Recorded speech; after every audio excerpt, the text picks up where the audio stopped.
Hi, it's Cold here from Singing Matters once again with more tips from a singer who learnt the hard way about vocal technique, ending up with an operation a few years ago.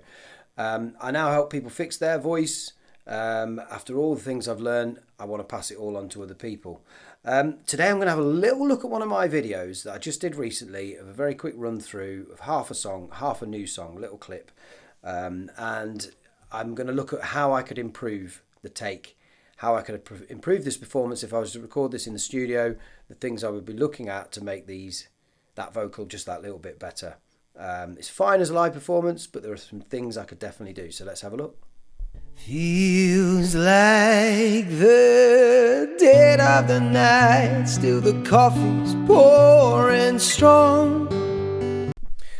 The first thing I noticed is I purposely gave myself those opening notes. Feels like the dead of the night, and I kind of stopped and held the voice. The dead of the night, ready just to come in on the next part of the line.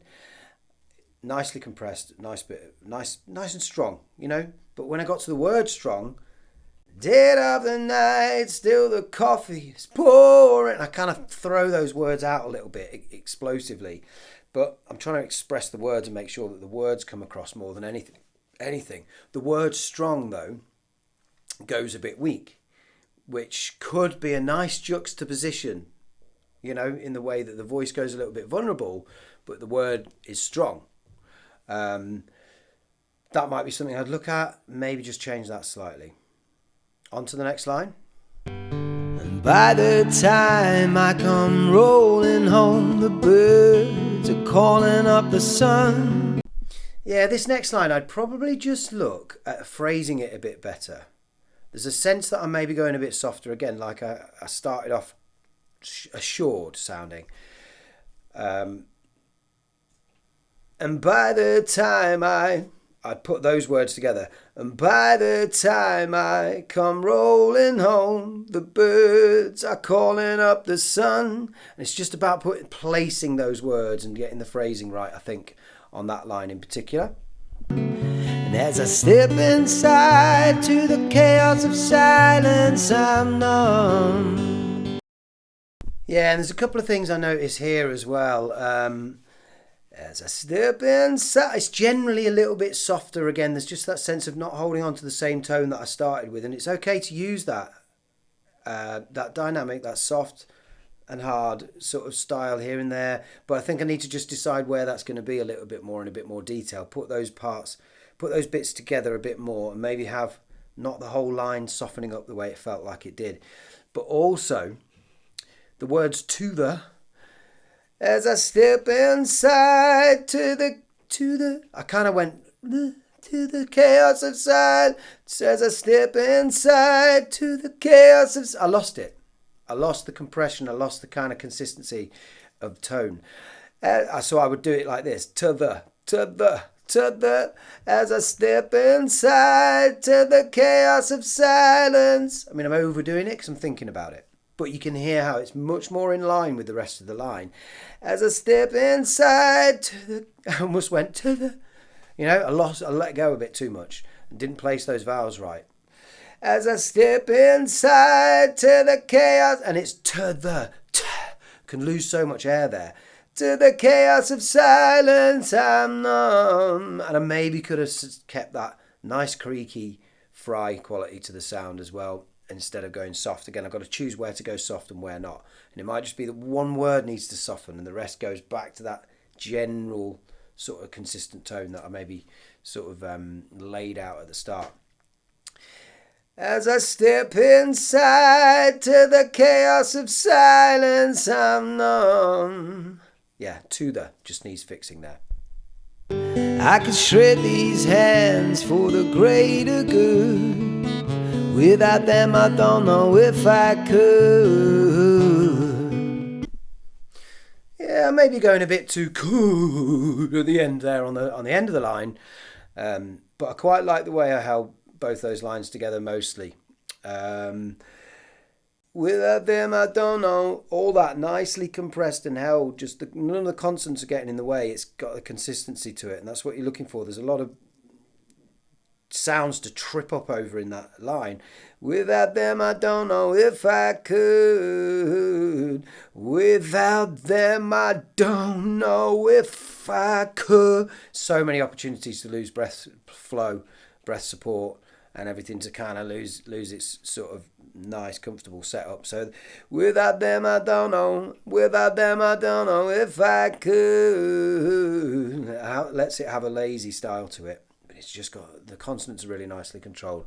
Something I didn't used to be able to do. Something I've learned how to do over time, and it's really a part of where breath control issues can be found. You know, you might be getting control of a lot of other things, but these consonants can unravel it for you by accident.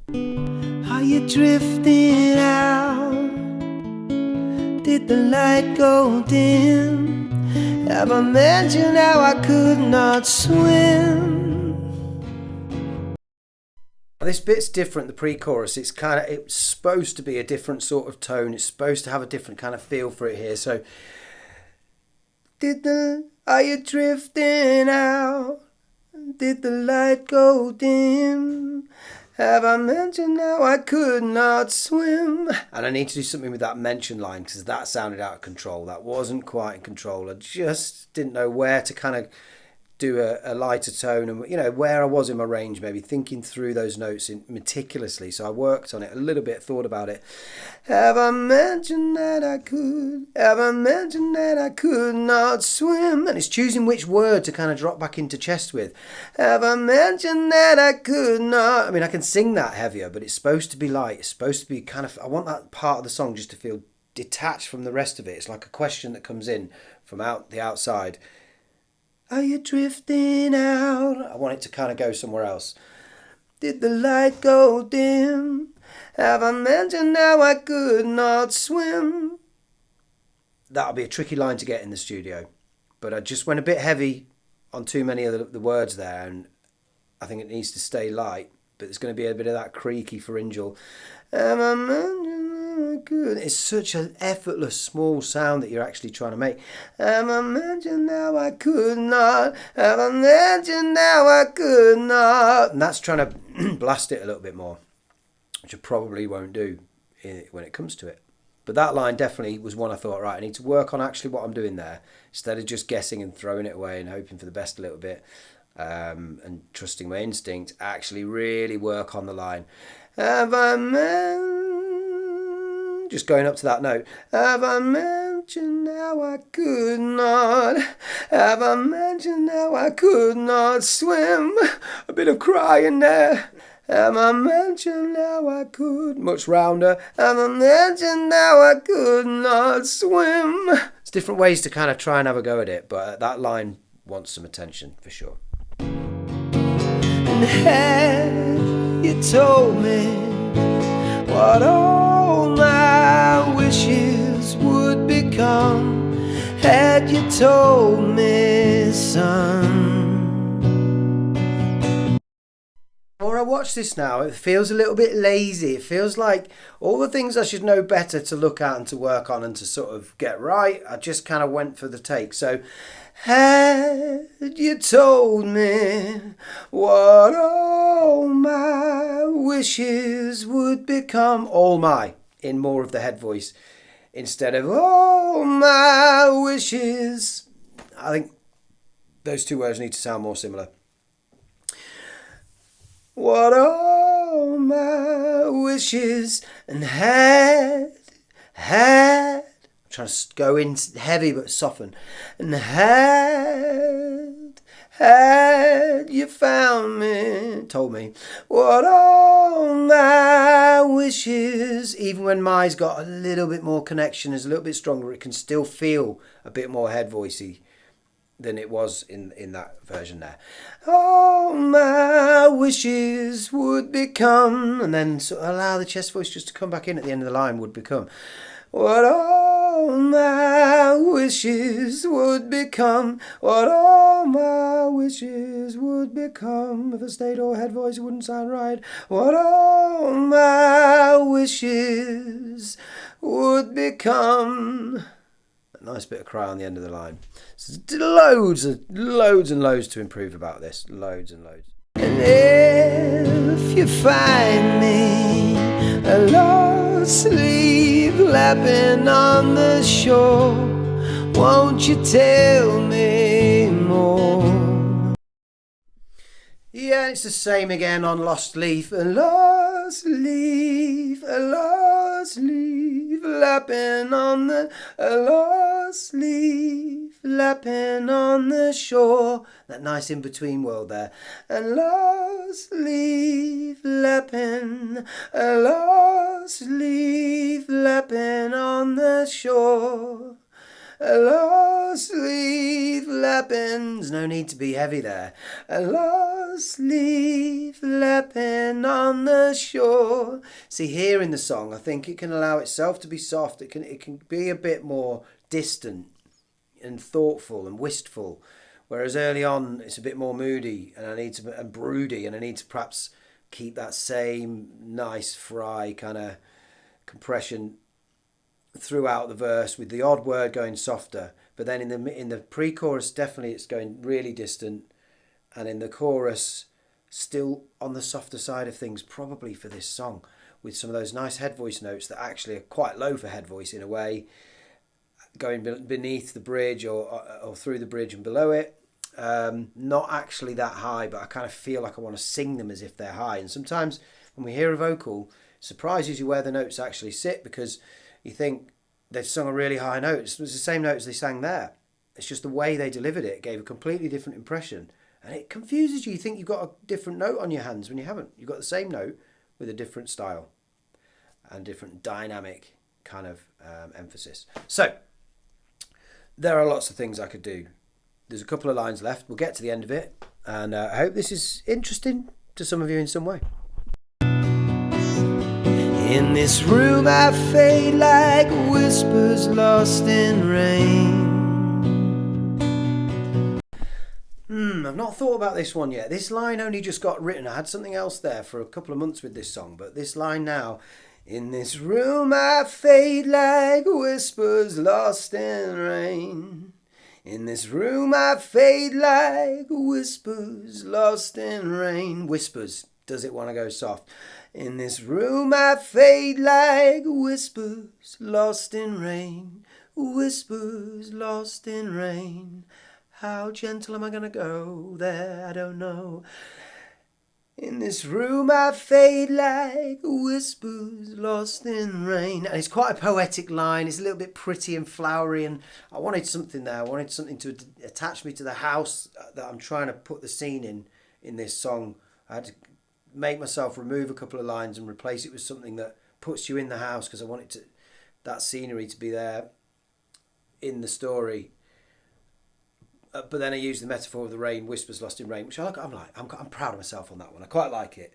And it was one of those that was a bit of brainstorming, things in the house, and a verb for speaking, saying, and I've just, whispers was on the page, and it was one of those where I connected a verb from here and a noun from there, you know what I mean? And I put together the line together from the brainstorming that I'd done, which is something I will definitely talk about on this channel before too long and get into the songwriting stuff. In this room I fade like whispers lost in rain. I think I'm going to go with that poetic sort of flowery line, but I've barely sung it because I only came up with it the other day. In this room I fade like whispers lost in rain. There's a way to get that line across in the right sort of emotion.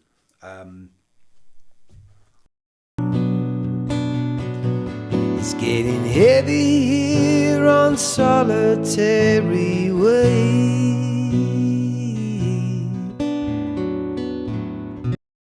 Last line, it's why I felt like maybe the dynamic there was an arc of starting off really strong and assured, and kind of fading. Everything's quite soft in places where it maybe didn't want to be, and just gradually through the song it's fading. And I maybe need to have that final line, which is the title line, it's called Solitary Way, be a little bit more assured again, back to the same tone that I started with. It's getting heavy here on solitary way. bit more rock, bit more compressed, less vulnerable. It's getting heavy here on solitary, and I'm trying to think solitary. Solitary way, solitary way. And none of the that I did, because I felt like I was ending it, because I was ending it short. I kind of did a bit of an embellishment, which isn't ideal for the song at that point in the song either. It's getting heavy here on solitary way. It's getting heavy here on solitary way. It's just a way to get the timing again, the phrasing just right there, that I will definitely have a look at as well. So I put a quick video out, immediately started ripping it to shreds and realising how many things I could do to improve it. And I thought, what a better thing to do than to put that on my singing channel and invite you to get a little look at the process there and realise the detail that you might want to be looking at when you're thinking about your singing, and how to perfect things. But also that when you have dynamic choices and you have choices through technique that you can apply, you suddenly start using the voice in a different way and you have options, and you can really craft the perfect take out of your song. I hope that's been interesting for you today. I'm always, as I say, available. There are 3 ways you can get in touch with me and work with me. You can have a free consultation for 15 minutes. It's usually half an hour. We just get on a call, video call. We have a chat through everything that's going on. I listen to you sing a little bit. We have a look at what's going on in the voice, and then you have some information, and hopefully you might want to book. But it's a way of getting a little bit of trust on both sides. So you've spoken to a human on the other end of the internet. You can just come on and book lessons very easily and just get straight onto my calendar and book a lesson. I don't take any money until I've spoken to you. And then there's also my Patreon, which is a really cheap way of getting some one-to-one advice and feedback on video and audio clips, where you just get my WhatsApp number basically and you send me stuff. And I will give you reams and reams of messages and audio and video back in reply. So let me know if you're interested in that, and thank you very much for watching the channel once again. Thank you for those that have been supporting me a long time. Please do subscribe if you're not a subscriber, and I'll see you on the next video.